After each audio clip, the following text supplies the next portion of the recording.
Ọba tí ò ní sọ́dọ̀ bí tó ní a máa ṣe. Ọlọ́run ẹbí nígbà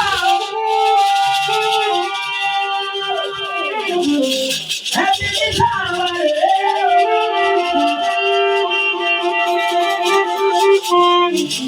Àlàó ọmọ Lumesi máa ń lọ. Ìdòwò gbọ́. Èmi ò lọ sọ wípé àbíkèrè létí. Orí bàbá mi ni. Ayé ni bàbá wọn. Àbí tí wọ́n mi bá máa ní ìgbìkì sọ pé àbíkèrè létí. Bàbá ẹ̀kọ́ ọgọ́rùn-ún. Ẹ̀kọ́ àrà òní. Ẹ̀kọ́ ẹ̀yẹ òní. Ẹ̀kọ́ oríire. Àṣẹ ìṣàwọn olúwọlú ayọ̀ lẹ́kọ̀ọ́ ṣe. Mọ́mí, Ọlọ́run ò sọjọ́ bí ó ní a máa ṣe o. Òbí wọn fún ọlọ́mọ rẹ̀ nìkan ṣoṣo. Dádì ẹ̀ wáyé àná, ẹ̀ wáyé ẹ̀ làbà. Tí wọ́n bá ríru wọn, kí ni wọ́n pè wọ́n? Bàbá. Kí la máa pè wọ́n? Kí la máa pè wọ́n? Ọkùnrin takuntakun tí máa ń ṣiṣẹ́ àkí. Ọ̀sán mú kí á lọ lọ́mọge. Ọ̀sán lọ́mọge la délé bọ̀. Ọ̀sán délé bọ̀ nìyá ọmọ. Gbogbo obìnrin náà fẹ́ pátápátá kò sí ìtọ́mọ bàbá láti ilé bàbá rẹ̀. Ìjọ́ tiẹ̀ wà nínú wọn. Fọ́nàfọ́nà bí ẹ̀fọ́ lórí. Ìgbà tẹ́ ẹ fẹ́, tẹ́ ẹ bọ̀. Ló tún yá, tẹ́ ẹ tún sì bẹ̀rẹ̀ rí lọ́dọ̀ lọ́wọ́. Ọmọ rẹ̀ bá sọ ọ́ lóko. Ní ó bá gbé ní ìyá àbèjì. Ṣé àtúndì ẹlẹ́ẹ̀kejì agbóbẹ́kọ̀ rẹ̀ ni? Bàbá ìyá ìdòdì tó bá ìdè. Ọlọ́run ló bá bẹ́ẹ̀ lọ́lẹ̀ nílé kí bàbá mi ọmọ gbé bẹ̀rẹ̀. Báwo ni ò bá ṣe irú ìyá àti afẹ́? Bàbá, wọ́n máa ń sọ pé kò sí orin fún bàbá. But I have a special song for you, sir. Ẹ bá mi sọ wípé ẹ bá mi kẹ́. Ẹ bá mi kẹ́. Ẹ tún sọ wípé ẹ bá mi kẹ́. Ẹ bá mi kẹ́. Bàbá mi kẹ́ mi ò, ẹ bá mi kẹ́. That is it. Let's go together. Ẹ bá mi kẹ́, ẹ bá mi kẹ́. Ẹ bá mi kẹ́, ẹ bá mi kẹ́ o. Bàbá mi kẹ́ mi ò, ẹ bá mi kẹ́. Ẹ bá mi kẹ́, ẹ bá mi kẹ́. Ẹ bá mi kẹ́, ẹ bá mi kẹ́ o. Bàbá mi kẹ́ mi ò, ẹ bá mi kẹ́. Ẹ bá mi kẹ́, ẹ bá mi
Ìgbà tí wọ́n ní ọlọ́run bọ̀ sí súnmọ́ mi, wọ́n ní wípé a ní màmá kan ọmọ nìyàn. Ìyá àgbáyé lóluwé.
Ṣùgbọ́n màá sọ bíi mẹ́ta péré.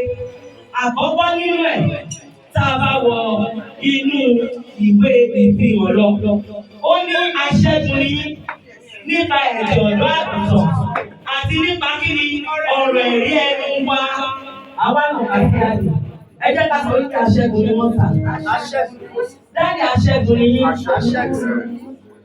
Ó ní ẹtú ká. Òun ti ṣẹ́gun ayé. Lórúkọ Jésù Kristi òun tó fi ṣẹ́gun ní gbére wọn. A tún wá kọ ìkọsà nípa ti yín. Èyí tó jẹ́ wípé ọlọ́jẹ ayé ìkan ò lè ṣe. Ó ní Olúwa ni olùṣọ́ àgùntàn mi. Ẹ̀yin kì yóò ṣe aláìní. Ọlọ́run tí ò jẹ́ ká ṣe aláìní àlàáfíà. Ògo ni fún. Ọlọ́run tí ò jẹ́ ká ṣe aláìní ìpaláyé. Ògo ni fún. Ọlọ́run tí kò jẹ́ kí ẹ ṣe àìní oríire láyé. Ògo ni fún orúkọ rẹ̀. Láì ṣàmù báwọn kan wà tẹ̀jọ jẹ́ èjì tí wọ́n ti kò ní.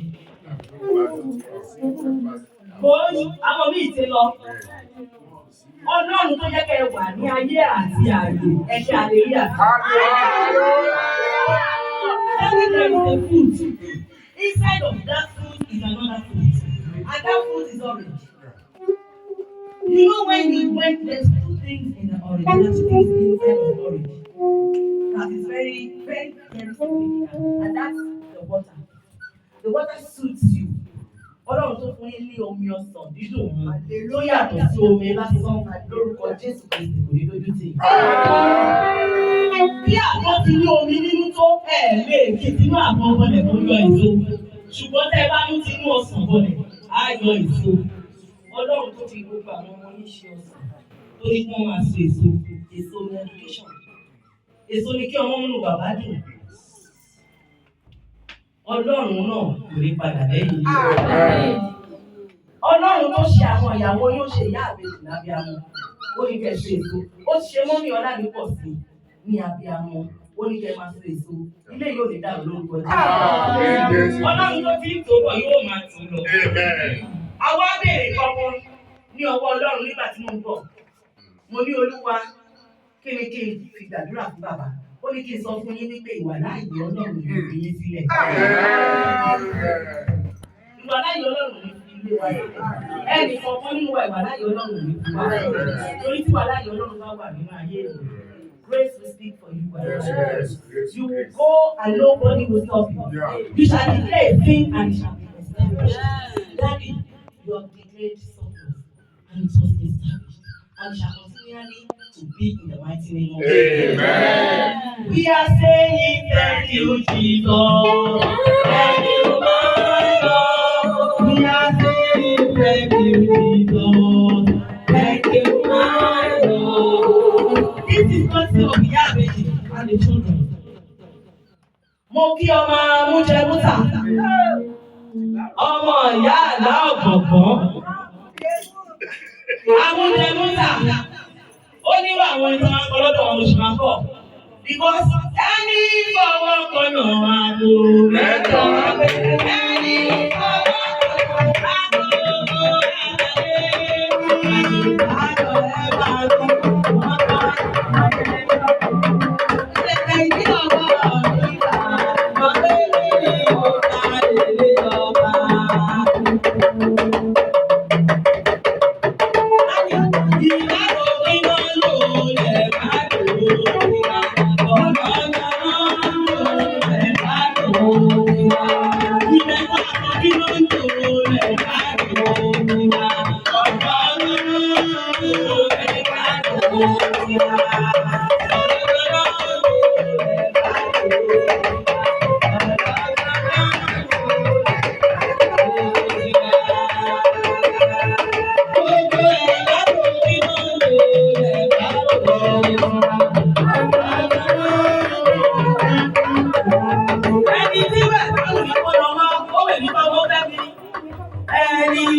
Gbogbo àwọn ọmọ ní ọkùnrin wọ́n á ní ìgbéga.